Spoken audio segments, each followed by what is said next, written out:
Foi divulgada a provável escalação do Botafogo para o jogo de amanhã contra o Vasco pela quarta fase da Copa do Brasil.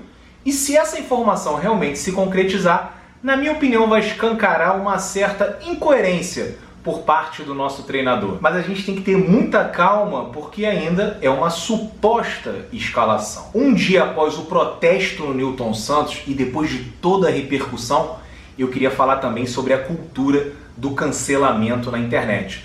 Torcedor alvinegro, também vamos com calma. Esses são os dois temas do vídeo de hoje.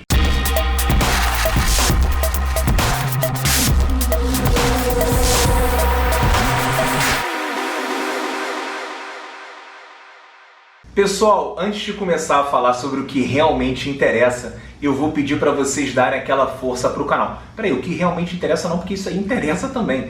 Deixem o like, cliquem no botão inscrever-se e ativem o sininho para receber as notificações dos próximos vídeos. Compartilhem nos grupos e avisem os amigos que aqui no Setor Visitante tem vídeos sobre Botafogo, torcida, viagem e botequim todos os dias. Eu também queria destacar a campanha Temos que Ganhar, do movimento Ninguém Ama Como a Gente. Como vocês sabem, e deve estar todo mundo ansioso, amanhã tem clássico. Essa classificação vale 2,6 milhões de reais, é mata-mata e é também a nossa única chance de ganhar um título no ano. Ou seja, tem muita coisa em jogo. Pensando nisso, o movimento criou essa hashtag e está fazendo uma série de posts no Instagram e no Twitter com a ajuda das organizadas e de alguns influenciadores, com a intenção de mobilizar toda a torcida alvinegra, buscando uma mudança de postura, de mentalidade e para dar uma força extra para os jogadores do jeito que é possível no meio de uma pandemia. Então, rapaziada, parabéns e sigam aí @Ninguém Ama Como a Gente. Tá lá no Twitter, tá no Instagram, procura no Facebook também. No YouTube eu sei que não tá, mas os caras estão presentes em todos os lugares. O jornalista Vene Casagrande, de quem a nossa torcida não é lá muito fã, publicou hoje a provável escalação do Botafogo para a partida contra o Vasco. Eu só vou repercutir essa informação porque o Vene acertou todas as últimas, então ele deve ter uma fonte na comissão técnica que repassa isso para ele, ou seja, a informação do cara tem o seu valor. Em relação ao domingo passado, o time só teria uma alteração, a entrada do marfinense Calu no lugar do Juan. O Gatito, com dores na coxa, segue fora, isso ainda segundo o Vene, porque o Fogo na Rede trouxe uma informação ontem que o Gatito seria o goleiro titular, mas de qualquer forma essa dúvida não importa muito para o que eu vou falar. A intenção aqui não é fazer uma crítica ao Autuori, até porque eu não posso criticar alguém baseado numa suposição que ainda não se confirmou. Mas eu acho interessante propor uma reflexão e debater possíveis incoerências do nosso treinador que mais à frente vão nos ajudar ao fazermos uma avaliação do trabalho dele. Sinceramente, eu esperava algo diferente com relação ao time que iniciou o jogo contra o Vasco. Quando ele tirou o Caio e o Honda aos 42 minutos do primeiro tempo, o meio-campo apresentava praticamente o mesmo futebol de sempre, sem intensidade, agressividade e poder de marcação. E aí eu recomendo a vocês a leitura de uma matéria do Carlos Eduardo Mansur, do jornal O Globo, intitulada "Por que o Botafogo não vence? Intensidade é o calcanhar de Aquiles em time de Autuori". O Botafogo é um time pouco competitivo. Nós estamos em último em todas as métricas que medem a intensidade, que é um conceito um pouco subjetivo, mas a gente consegue pontuar algumas coisas aqui. Por exemplo, duelos defensivos ganhos, nós somos os últimos. Tentativas de desarme, nós somos os últimos. Interceptações feitas, nós somos os últimos. Número de passos permitidos a cada ação defensiva, também somos os últimos. A matéria é muito completa, é muito legal para vocês lerem. Vou deixar o link aqui embaixo na descrição.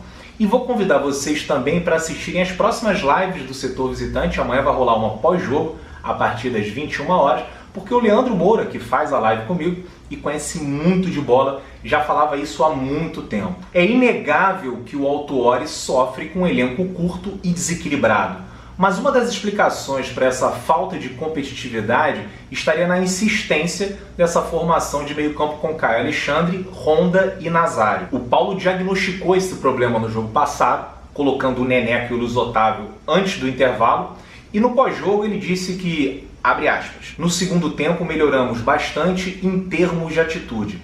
fomos mais agressivos e muito mais rápidos. A falta de agressividade e velocidade são duas marcas desse meio-campo com o Honda e o Caio, que é muito mais técnico e tem como virtude a saída de bola. E agora vem a incoerência.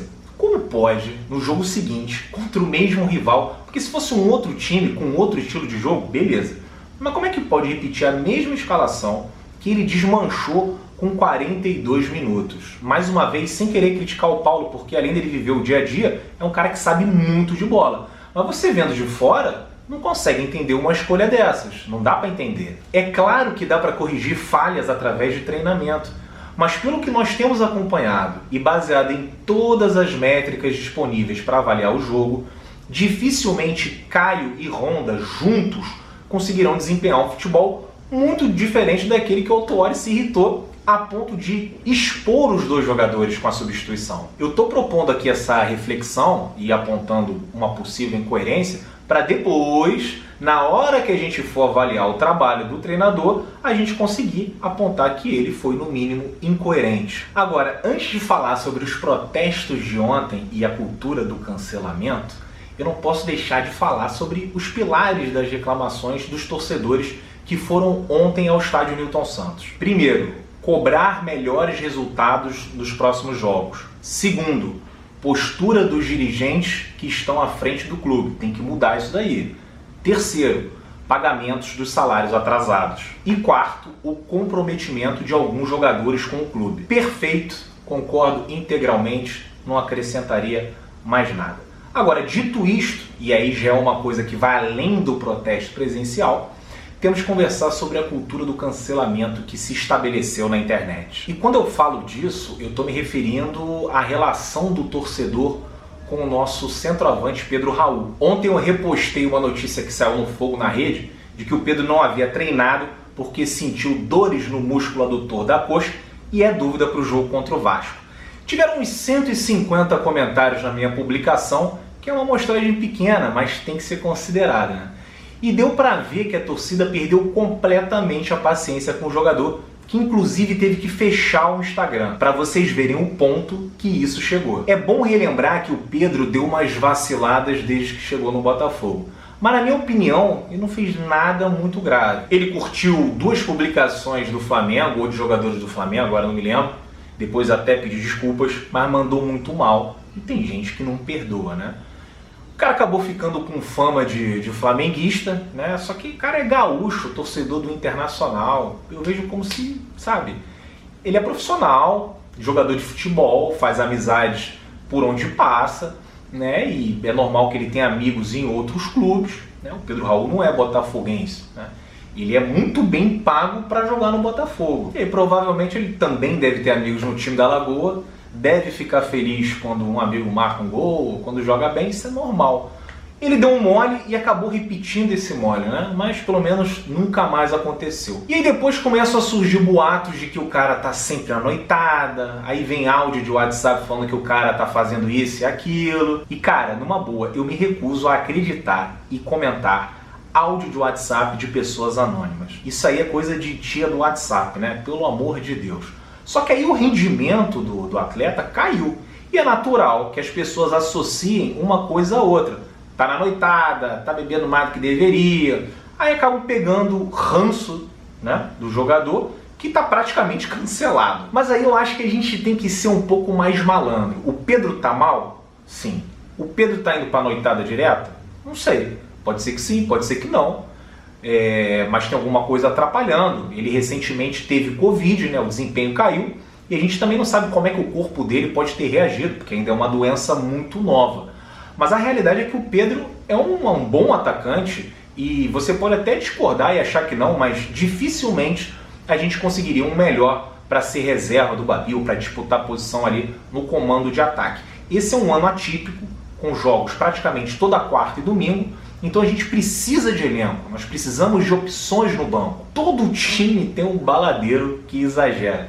E a gente não sabe nem se esse é o caso do Pedro, porque não tem foto, não tem vídeo, como por exemplo aconteceu com o Sassá nesse final de semana.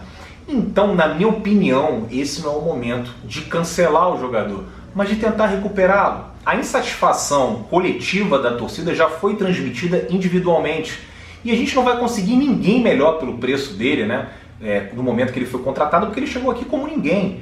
Então eu sei que é foda, que futebol é paixão, não é razão, mas a gente tem que se controlar, porque senão nós vamos perder um cara que é útil pro elenco. Agora, realmente, se continuar do jeito que tá, beleza, tamo junto, vamos botar ele pra fora do Botafogo. Mas eu ainda acho que esse não é o momento.